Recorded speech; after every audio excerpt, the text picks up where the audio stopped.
અમે તો રસોઈ બનાવીએ, કચરા પોતા, વાસણ, કપડાં ધોઈએ એટલે અમારે કસરતની કઈ જરૂર નથી. આટલું કરીએ ને એટલે શરીરની કસરત આવી ગઈ. જો તમારા મમ્મી કે ઘરની મહિલાઓ પણ આવું માનતા હોય ને તો આ વિડીયો એન્ડ સુધી જરૂર જોજો અને એમની સાથે શેર કરજો. સૌથી પહેલી વાત તો આ બધું જ કામ કરવાથી તમારું બોડી એક્ટિવ રહે છે, તમને થાક લાગે છે.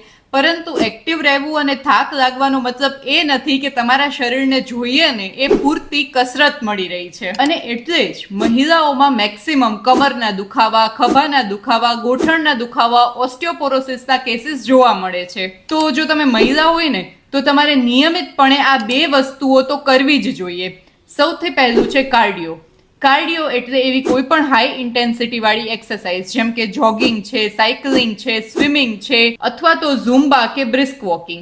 આ બધું જ કરવાથી તમારા હૃદયના સ્નાયુઓ મજબૂત બનશે, કોલેસ્ટ્રોલ અને બ્લડ પ્રેશરની સમસ્યા પણ ઘટશે, ડાયાબિટીસમાં પણ કંટ્રોલ આવશે, તમારું વજન પણ ઘટશે, તમારા ફેફસા વધારે કાર્યક્ષમ બનશે, સ્ટેમિના વધશે એટલે તમે ઓછા બીમાર પડશો અને સ્ટ્રેસ અને ચિંતામાં પણ ઘટાડો થશે. અને હવે આવે છે બીજો અને સૌથી મહત્વનો ભાગ એટલે કે સ્ટ્રેન્થ ટ્રેનિંગ.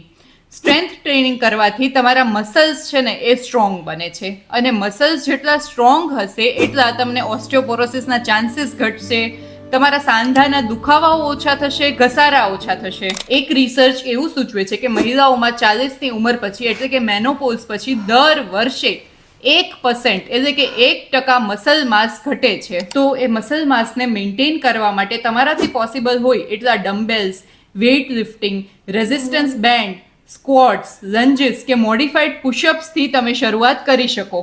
આના કારણે તમારા સ્નાયુઓ અને હાડકાં મજબૂત બનશે, ડાયાબિટીસ કંટ્રોલમાં રહેશે, ઓસ્ટિયોપોરોસિસનું જોખમ ઘટશે અને બેલેન્સ ગુમાવવાની કે ફ્રેક્ચરની શક્યતાઓ પણ ઘટશે.